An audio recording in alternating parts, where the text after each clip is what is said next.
waaqayyoo kan isiniif baay'ate akkam jirtu kabajamtoota daawwattoota keenyaatiif dhaggeeffattoota keenya kun sagantaa maaddii faaruu keenya istuudiyoo naqamtee irraa isiniif dhiyaatudha. Qophii kana amma xumuraatti qopheessuun kan isin faana turtu ani yaadni Habtaamuudha. Amma dhuma sagantaa keenyaatti nu faana tura. Sagantaa keenya guyyaa irraa kan ittiin jalqabnu heertuu macaafa faarfannaa boqonnaa 84 lakkoofsa 4 irraa dubbisanna. Innis akkas jedha. Warri mana kee keessa jiraatan yeroo hundumaa jajuu kee kan faarfatan haa gammadanii jedha. Waaqayyoon jajuu keenyaan faarfannaa keenyaan faarfannee gammachiisuu caalaa wanti nama boqochiisu sababa hin jirree fi nunis warri faarfannaadhaan waaqayyoon gammachiifnu akkama gammannu kan jedhudha.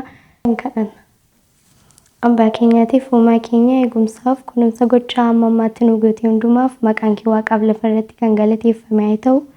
Nuun cubbamoota ta'aniitu jirru nu jaallattee yaa waaqayyo maqaan kee ammas waaqaaf lafa irratti kan eebbifame haa ta'u. Amma immoo faarfannaadhaan si waaqeffachuuf iddoo kanatti argamnee jirra. Faarsaa keenya keessa taa'uun ati nu eebbisuun jaalala kee nuuf haa ta'u. Dhageenyee waaqayyo warra badan otoo hin taane dhageenyee itti jiraatan akka taanuuf ati nu gargaari. San darbiin ibsa caalu mootummaa kee waaqatti nu yaadadhu. Maqaa Yesuusiin. Tolee, akkuma sila jennee sagantaan kun sagantaa maaddii faaruu keenyaati. Gara jalqabaa irratti faarfannaa nu isin affeerru faarsaa faarfattoonni waldaa Adventistii guyyaa torbaffaa buufata Gambeelaatiin faarfatamedha. Innis mata dureen isaa sichi baay'een tutturuu yeroon dachiif kenname gabaabbachaa dhufeera kan jedhudha. Faarfannaan kun faarfannaa namatti toluuf gara waaqaatti nama deebisudha. Hidhata keenya hidhata biyya lafaa wajjin dhiifne kan Yesuus Kiristoos faana akka nuyi boonu faarfannaa nu qajeelchudha jechuudha. Akkasumas Maatiyos boqonnaa 25 keessaa seenaa durboota kurnanii nu yaadachiisa. Lubbuu mana teessanii dhaggeeffachaa jirtan faarfannaa kanaan eebbifamaa isiniin jenna.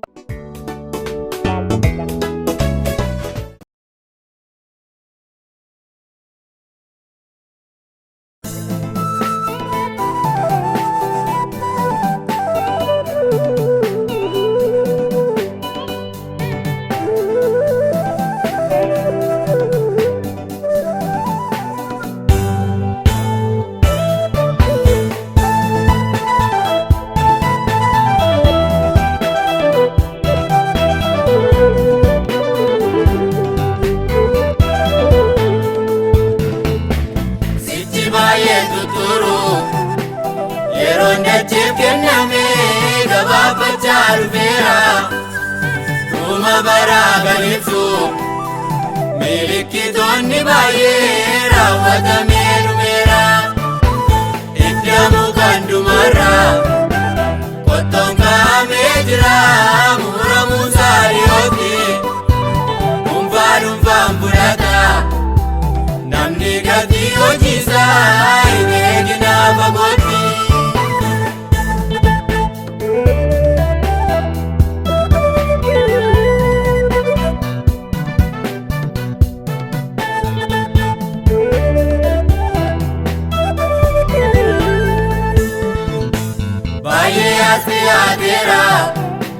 Warra abdiin eeganii mul'achuun mootiin fina.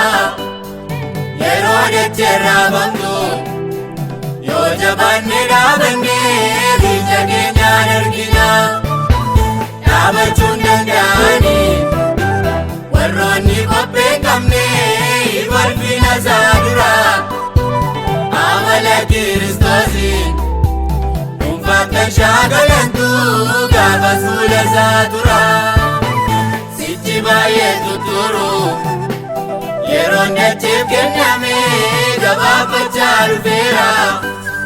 Dhuma baraa kan ibsu milikitoonni baay'ee raawwatamee dhumeera. Ethiopia kan dhumarra qottoon kaa'amee jira. Muramuun saayyooti dhuunfaan fudhata. Namni gatii hojiisaa hin eegina fagootti.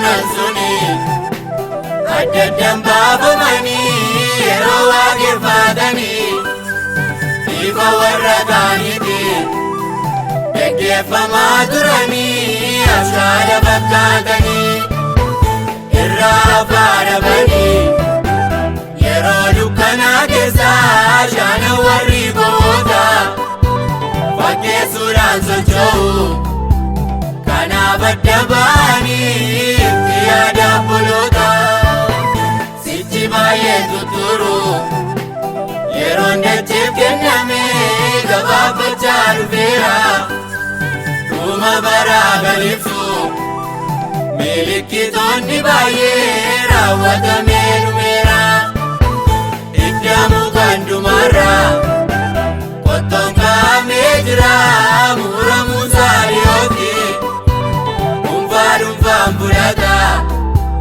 namni gatii hojiisaa eegina fagootti.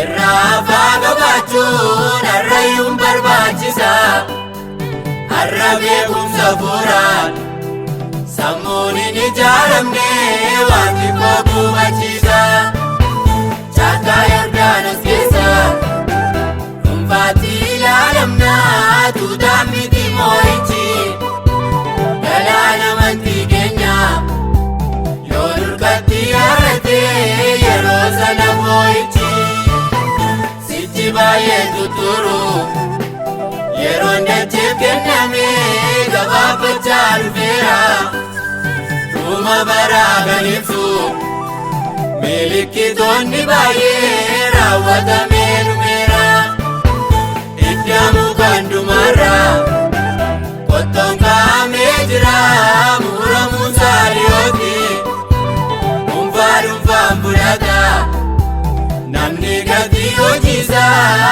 eegina fagootti.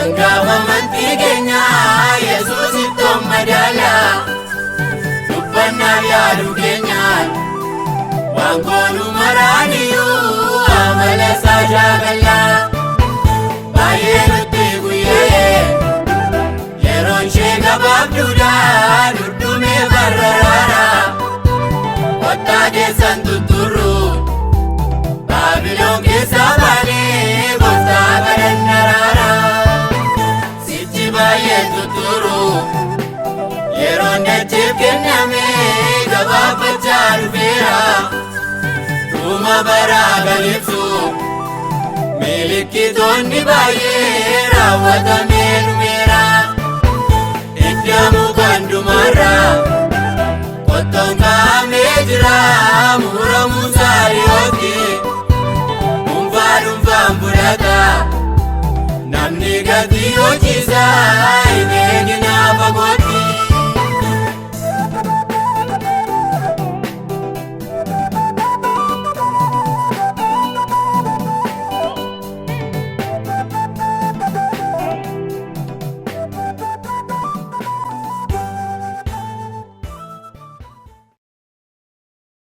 Tole faarsaa dhaggeeffannee walitti deebineen akkasiin eebbifamtaan abdii guddaan qaba. Warra akkasiin faarfannaa kana itti dadhabuun nu biraan gahan amma dhumaatti warra mana waaqa keessa faarfattan taasanii jechuun jaalladha.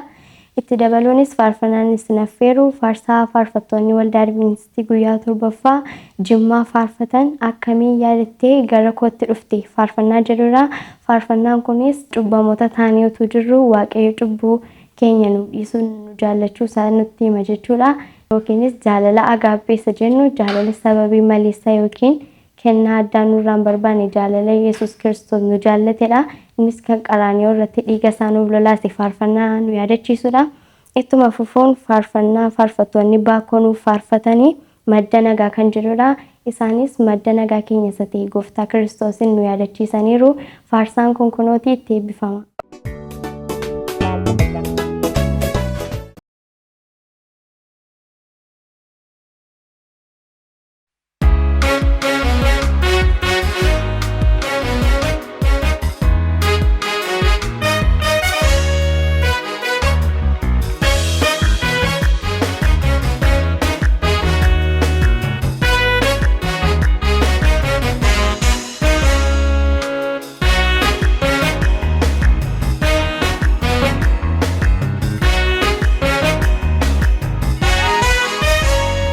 Akkamini yaadatte gara kootti dhufte egaa maalan jedha isuma waamte iccitaa jireenyaa kan samii natti himte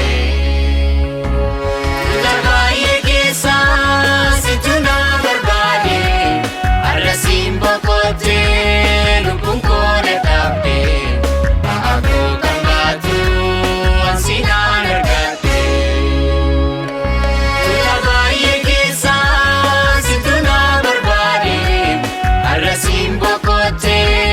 Lubbuun koo na dhaabde ba'aa koo kan baatu ansi naan argadhe.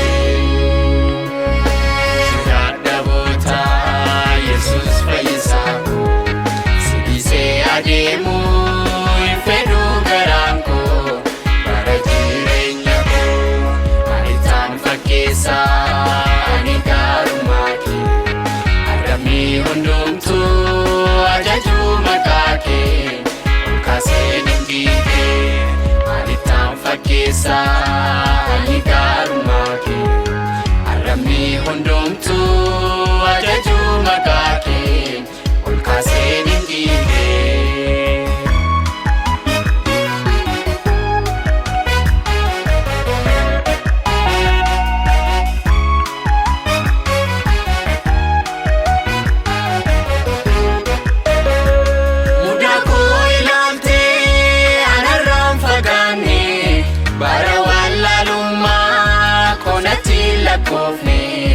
Ergan siitof kennee na tomtuun irraanne bara hundaa si wajjin nan jira jetteetta humna kee naaf erguuf kakuu naaf galteetta galaana rakkinaa keessattis naaf jirta. Dadhaboota Yesuus fayyisaa koo si dhiisee adeemuu hin fedhu garaan koo bara jireenya koo ariitaan fakkeessa ani gaarummaa kee argamii hundumtuu ajajuu maqaa kee ol kaasee dinqiite ariitaan fakkeessa ani gaarummaa kee argamii hundumtuu ajajuu maqaa kee ol kaasee dinqiite.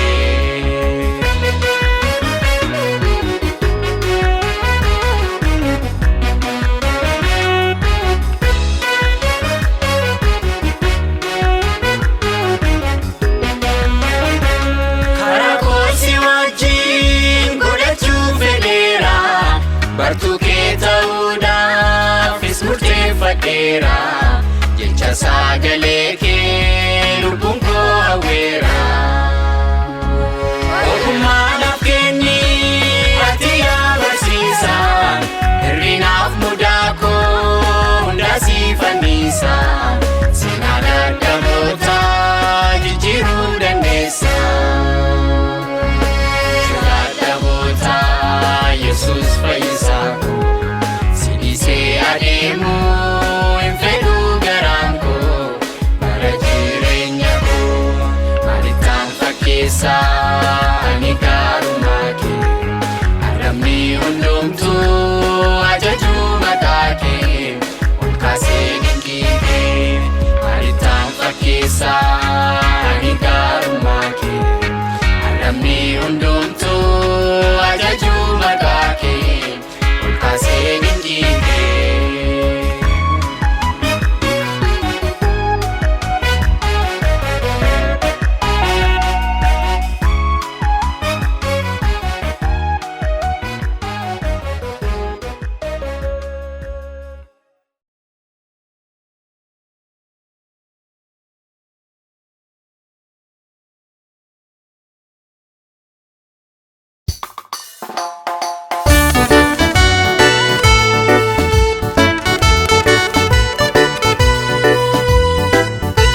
yeroo dhiyootti hundaddaa baafamaa of murteessi baadii dacheetti dhufuu sanjalaa baraaramuu yoo feete utuu si waamu gooftaan fayyina keetiif dhaabate.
Siwame dadhabera itti guyyaan fayyina kee darbuuf jedha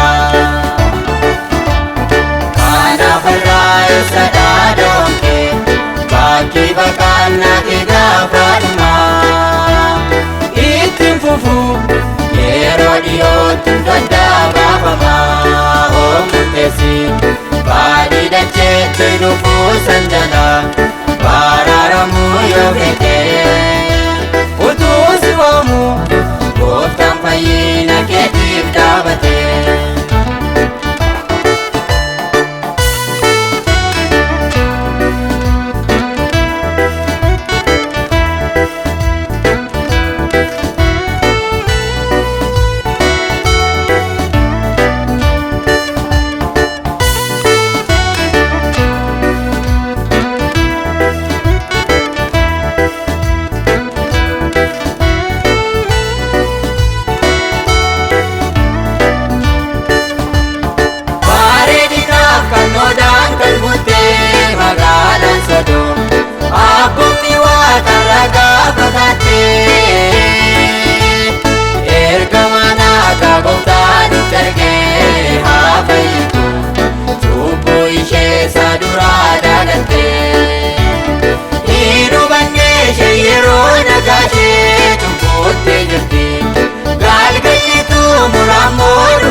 Abiddi waaqarraa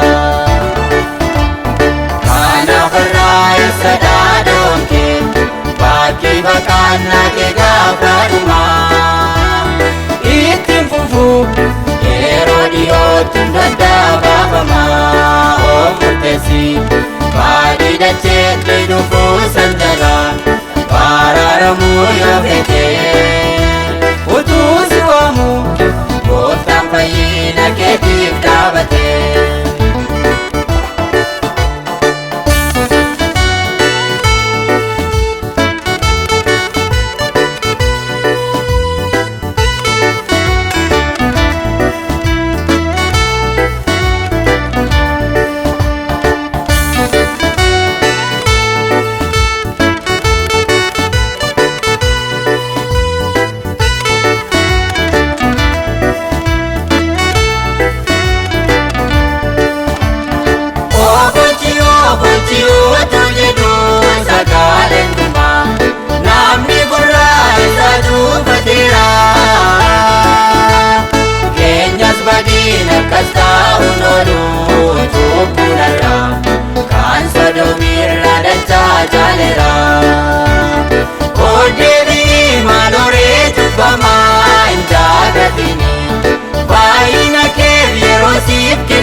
baay'ee duwwaatti laatame.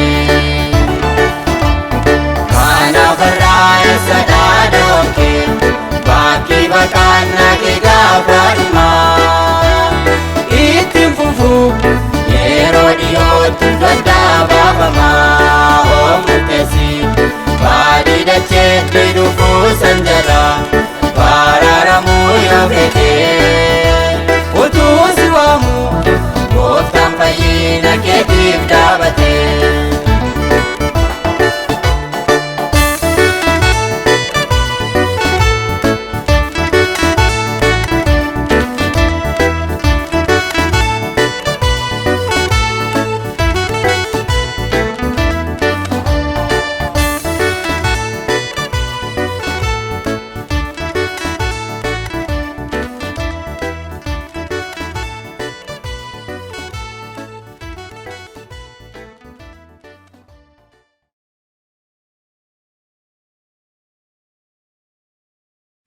ammas turtii keessan nu faana taasifachaa akka jirtan abdii qabna. Kabajamtoota daawwattoota keenya faarsaa amma dhaggeeffannee walitti deebineenis akka eebbifamtan abdii qabna. Amma mootii aansuun faarsaa nuyi isin affeerru faarsaa faarfattuun keenya jaallatamtuu Caaltuu Aayileen faarfattee Ati Yesus koo natti dhiyoo jirta faarfannaa jedhudha. Kun faarfannaa yeroo qofummaan nutti dhaga'amu yookiis namni nurraa baqatu namni nutti dhiyaatu yeroo dhibu Waaqayyo immoo nu biratti akka argamu faarfannaa nu yaadachiisudha jechuudha. Itti aansuun faarsaan isin affeerru faarsaa faarfattuun Daraartuu Tafarii fi gareewwan ishee wajjiniin kan faarfatame. Innis akkas jedha, ijaartuun kan tuffatan akka kosiitti ilaalanii kan jedhudha. Faarfannaan kun faarfannaa Yesus Kiristoos yooma tuffatan iyyuu inni dhagaa mataa godhee kan qajeelchu ta'uusaa faarfannaa nu yaadachiisudha.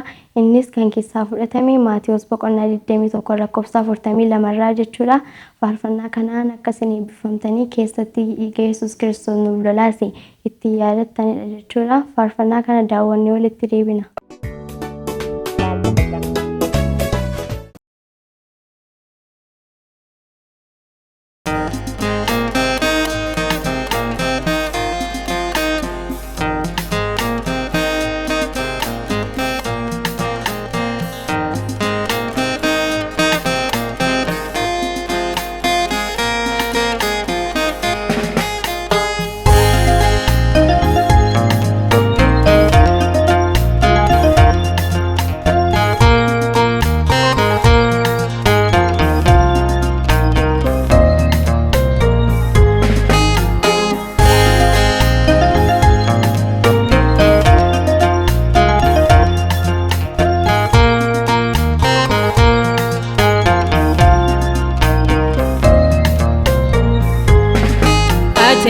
Yesus ko, ati Yesus ko natti dhiyoo jirta, natti dhiyoo jirta. Ati Yesus ko, ati Yesus ko natti dhiyoo jirta, natti dhiyoo jirta. Yemmuu qofa kooti jedhee taa'ee bo'uu na sobsiisudha, natti mul'atte ta'a. Yaade miti ana jajjabeessu fatoo yeroo maraa sina koo dhaabattaa dadhabduu mucaa kee laafina koolantee darbattee nan ganneemi natti deddeebitaa utuu ati qabdee lafaa ol qabduun ija koo si argee malee ameen alleluuyaa.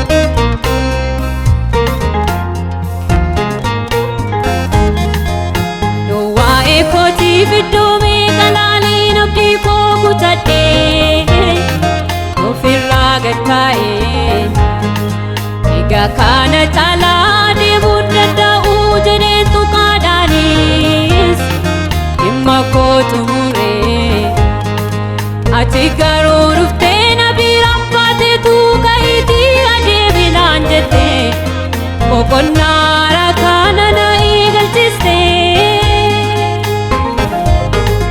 Ati Yesus ko, ati Yesus ko natti dhiyoo jirta. Natti dhiyoo jirta. Ati Yesus ko, ati Yesus ko natti dhiyoo jirta, natti dhiyoo jirta. Qofa kooti jedhee taa'ee bo'uu na sobsiisudha, natti mul'atte ta'a. Akka yaade miti ana jajjabeessu fatoo yeroo maraa sina koo dhaabattaa dadhabduu mucaa kee laafina koolantee darbattee nan ganneemi natti deddeebitaa utuu ati qabdee lafaa ol qabduun ija koo si argee malee ameen alleluuyaa.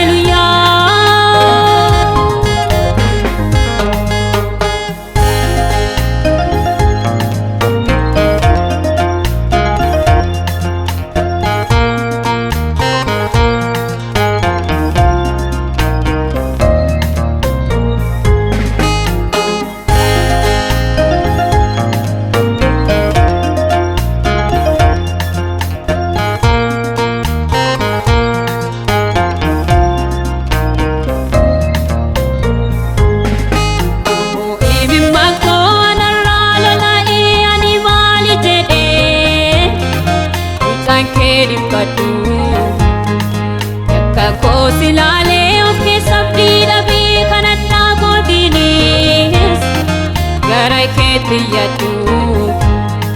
Dhiiga koo jetteetu dhaabattee diina koo anarraa facciftaani abbaa kee duratti. Kanaaf anoo kunoo ija jabaadhee kan maqaa kee jajadhaami teessoo kee duratti.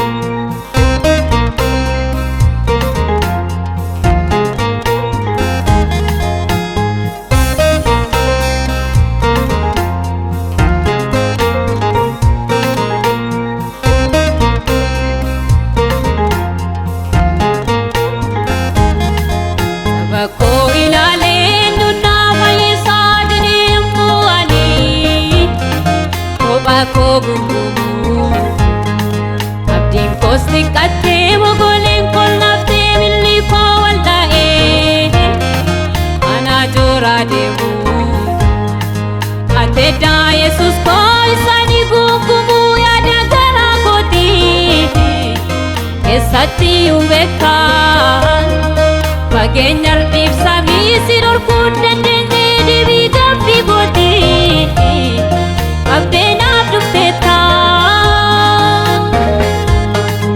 Ateddaa Yesuus koo ateddaa Yesuus koo natti dhiyoo jirta natti dhiyoo jirta. Ateddaa Yesuus koo ateddaa Yesuus koo natti dhiyoo jirta natti dhiyoo jirta. Qofaa kootii jedhee taa'ee bo'uu na sobsiisuudhaaf natti mul'atteetta. Akka yaade miti ana jajjabeessuuf atoo yeroo maraa cina koo dhaabatta. Dadhabduu mucaa kee laafina koo laaltee darbattee nan ganneemi natti deddeebita. Utuu ati qabdee lafaa ol naqaaftuun ija koo si argee badi. Ameen alleluuyaa.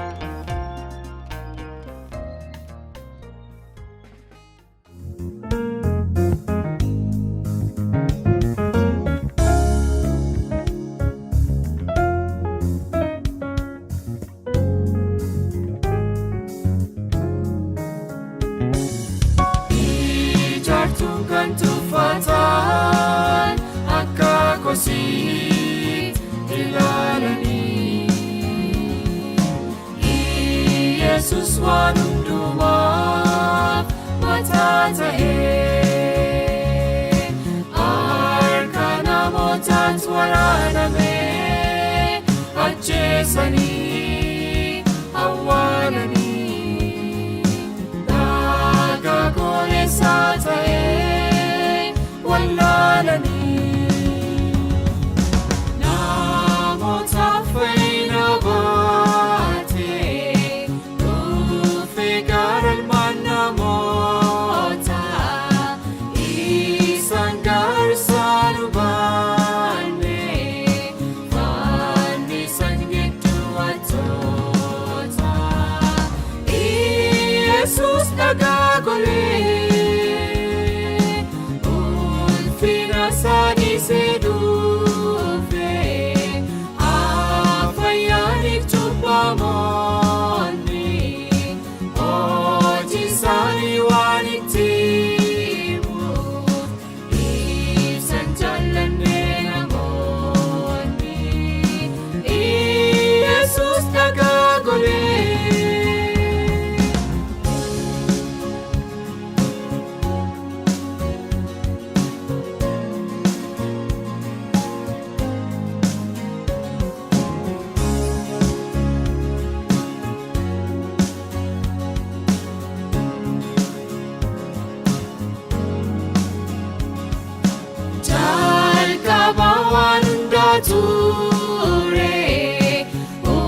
dagaagolee furmaata cubbuu kan taa'e Yesus maasisaa jiraata ayyaana isaa keessa dhoksee cubbamaa harkatti baata Yesus dagaagolee ijaartuun kan tuffatan akka kosiit ilaalanii Yesus waan hundumaaf mataa ta'ee harka namootaat waraanamee ajjeesanii awwaalanii dhagaa gooneessaa ta'ee wallaalanii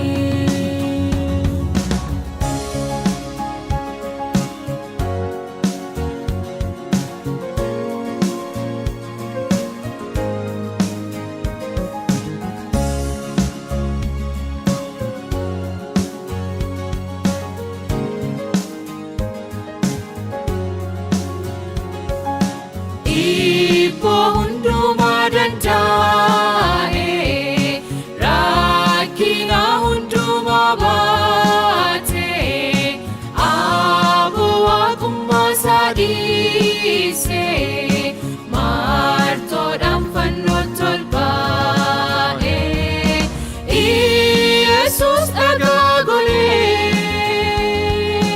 jal'ina tokkollee hin goone irraan argamne mudaanii haadhoftuu buqqee fudhatee ol ba'ee fannoo gubbaatti Yesus dagaagolee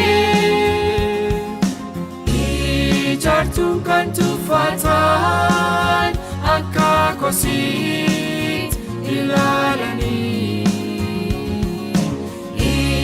Yesus waan hundumaaf mataa ta'ee harka namootaat waraanamee ajjeesanii awwaalanii dhagaa gooneessaa ta'ee wallaalanii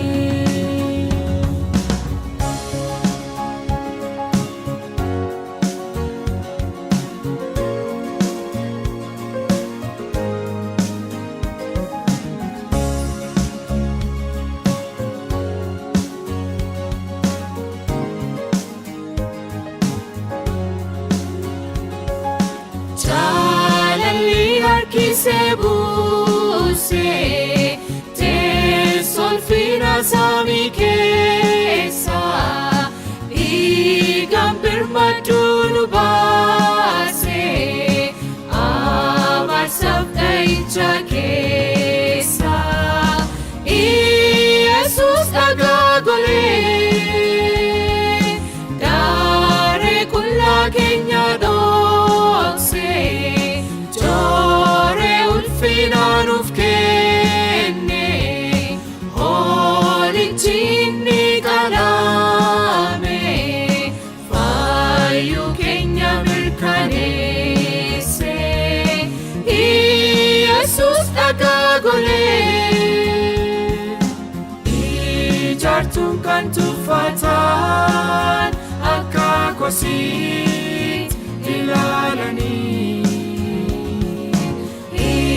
Yesus waan hundumaaf mataa ta'ee harka namootaat waraanamee ajjeesanii awwaalanii dhagaa gooneessaa ta'ee wallaalanii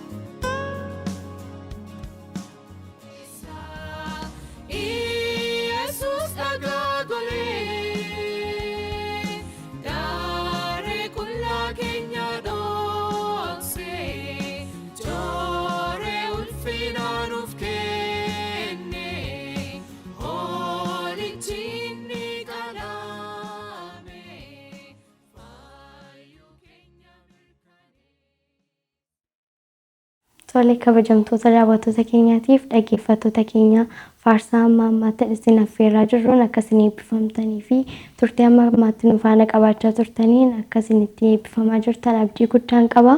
Amma gara goolabaatti faarfannaa keenya waan finneef faarfannaa lama duraaf duubaan isin affeerree asumaan nagaa koo isinitti dhaammadha. Jalqaba irratti kan ta'u faarsaa faarfattoonni waldaa Adventistii guyyaa torbaffaa Jimmaatiin kan faarfatamedha. Innis faarfannaa Amaariffaatiin kan faarfatame of channel Itoophiyaatiin afaan Oromootti kan hiikamedha jechuudha. Faarfannaan kun garee Rehoobot Jimmaatiin kan qophaa'e. Innis iccitii dubbii keenyaaf ibsi yaa gooftaa siif akkan dhugaa ba'uuf kan jedhudha. Ittuma dabaluunis kan faarfattoonni kattaa buraayyuu faarfatanidha. Innis mata dureen isaa Yesuus sitti naasaa kan jedhudha.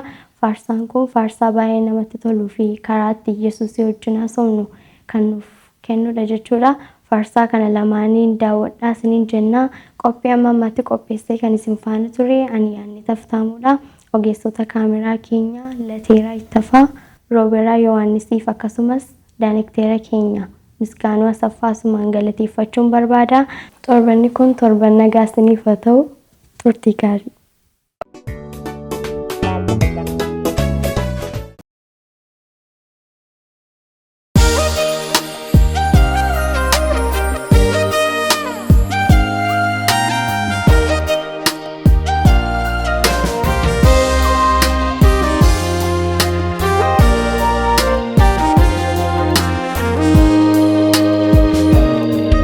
የቃልህን ምስጢር ግለጥልኝ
አንችለውም ይህን ክፉ ዘመን አናሸንፈውም። የቃልህን ሚስጥር ግለጥልን ጌታ ላንተ እንድንመሰክር እምነታችን አበርታ። አንተ ካልረዳኸን እኛስ አንችለውም ይህን ክፉ ዘመን አናሸንፈውም።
Now we are dead, and you feel what dances and dances.